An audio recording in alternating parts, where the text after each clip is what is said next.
Bismillah. Des trombes d'eau s'abattaient sur la région avec une rare violence, et depuis des heures, le battement régulier des essuie-glaces répondait au martèlement incessant de la pluie sur le toit de la voiture. Les mains crispées sur le volant, Lucie roulait lentement, en plissant les yeux pour s'efforcer de distinguer la route. Malgré le manque de visibilité, elle aperçut soudain une énorme grenouille plantée au beau milieu de la chaussée, et s'arrêta net pour ne pas l'écraser. « Pousse-toi » supplia-t-elle en silence. « Je suis pressé, moi. J'ai un avion à prendre pour Hawaï. » Imperturbable, l'animal la fixa de ses gros yeux globuleux. Malgré son désir d'arriver à destination dans les plus brefs délais, la jeune femme ne se sentit pas le cœur de l'écraser pour poursuivre sa route. Les yeux rivés sur le batracien, elle se mit à pester contre Kern McAllister. Sans lui et ses exigences saugrenues, elle n'aurait jamais entrepris cette expédition. Tel qu'elle le connaissait, il lui reprocherait d'être en retard et elle se voyait mal expliquer à un homme, à qui tous obéissaient au doigt et à l'œil, qu'elle avait été retenue par une grenouille. Il lui rirait au nez, ou la noirait sous un flot d'invectives injurieuses.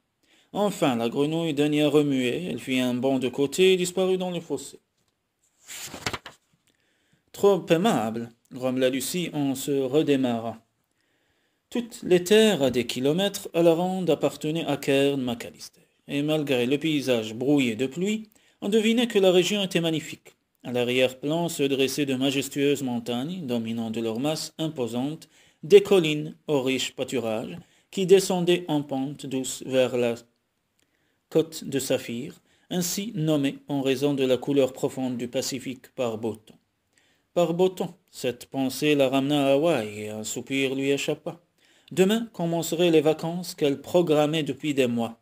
Demain, à condition bien sûr qu'elle soit de retour à temps à Sydney pour prendre l'avion. Elle s'envolerait vers un paradis où il ne pleuvait jamais et où les Kern McAllister de ce monde ne pourraient venir la harceler.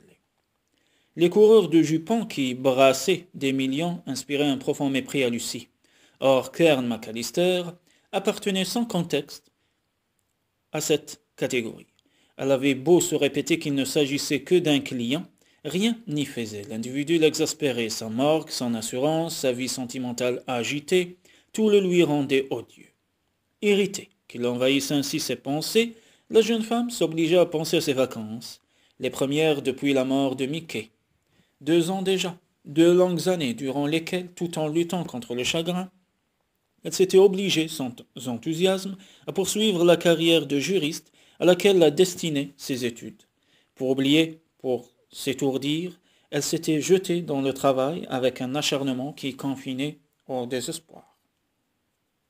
Convaincu de son talent, son patron Henry Coyne lui avait confié des responsabilités de plus en plus importantes, parmi lesquelles le suivi des dossiers de la McAllister Corporation, une multinationale de grande envergure.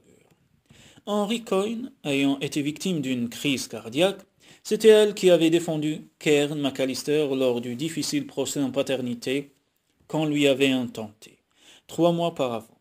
Un procès dont elle s'était tirée par un sans faute, mais si elle désapprouvait les mœurs légères de son client, aussi Henry Coyne avait-il aussitôt téléphoné à Lucie lorsque McAllister avait appelé le cabinet au secours la veille au soir.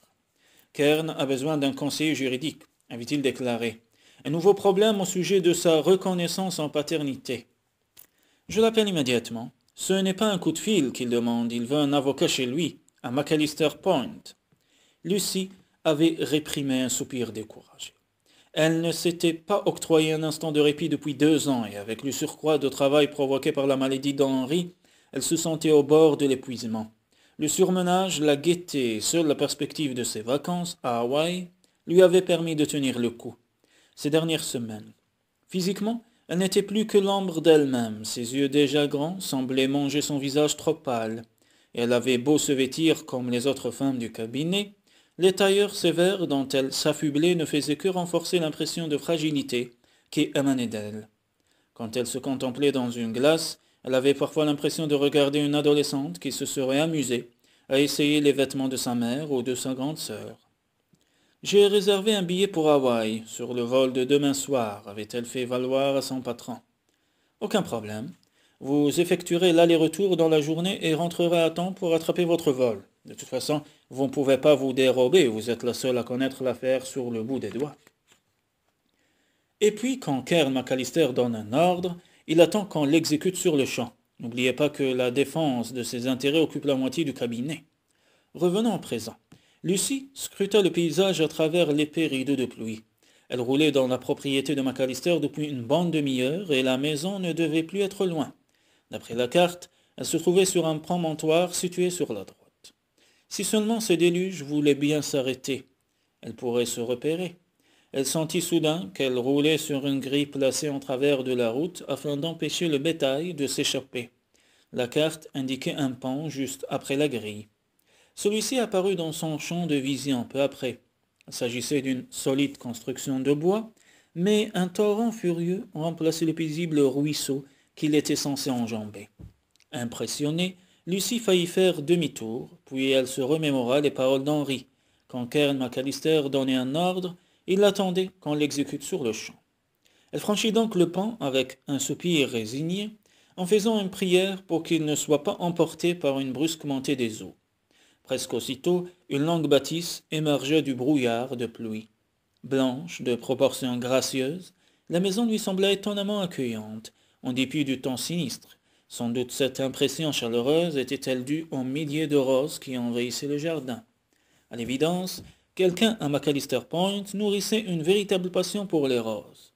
Rosiers grimpant lianes, buissons, arbustes, rouges, roses ou jaunes, il y en avait de toutes les sortes et de toutes les couleurs.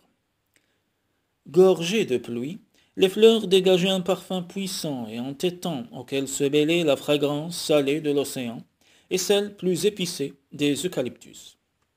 Dès qu'elle éteignit le moteur, Lucie perçut le grondement sourd de l'océan tout proche, l'air saturé d'humidité, la douceur de l'atmosphère estivale chargée d'odeurs et de souvenirs agirent sur elle comme un charme. L'espace d'un instant, elle eut l'impression de retrouver la maison de son enfance après une longue absence. Elle secoua la tête pour dissiper l'illusion et poussa de nouveau un soupir. Cairn McAllister avait bien de la chance d'habiter un endroit pareil. Avec qui vivait-il en ce moment se demanda-t-elle presque machinalement. À 35 ans, son client était l'un des célibataires les plus riches de la planète. Il lui suffisait de cligner de l'œil pour que les journaux du monde entier relatent l'événement. Quant à ses innombrables liaisons, elles n'étaient un secret pour personne. Tout en considérant d'un regard sceptique le chemin qui la séparait de la maison, Lucie passa en revue ce qu'elle savait sur Cairn. Une partie de sa fortune provenait du patrimoine familial, de son père, un magnat de la presse. Elle avait hérité un flair infaillible pour les affaires et de sa mère, une américaine, sa beauté et son allure. Ses parents s'étaient séparés juste après sa naissance. Curieusement, c'était dans l'élevage que Cairn avait investi ses premiers capitaux. Il avait commencé par acheter McAllister Point et s'en était occupé lui-même jusqu'à ce que la propriété soit suffisamment rentable. Ensuite, il avait placé un gérant à sa tête et s'était tourné vers les affaires proprement dites. Sous sa férule, la fortune familiale s'était multipliée très rapidement et les femmes avaient commencé à se succéder dans sa vie, toutes belles, célèbres ou auréolées de scandales. Bon, songeait Lucie, revenons à la réalité. Il fallait qu'elle se décide à braver la pluie, si elle voulait être rentrée à temps pour attraper son avion. Cependant, elle hésitait, et pas seulement à cause de la pluie. Elle appréhendait cette entrevue avec Cairn McAllister. L'indifférence qu'il affichait à l'égard des membres du cabinet lorsqu'il rendait visite à Henri l'avait toujours irrité, tout comme son attitude envers les femmes qu'il traitait comme des objets de consommation. Parviendrait-elle à lui cacher l'aversion qu'il lui inspirait? S'armant de courage, Lucie jeta un morne coup d'œil aux quelques mètres qui la séparaient de la véranda et décida de ne pas tergiverser davantage. Plus tôt elle affrontait Cairn McAllister, plus tôt elle repartirait.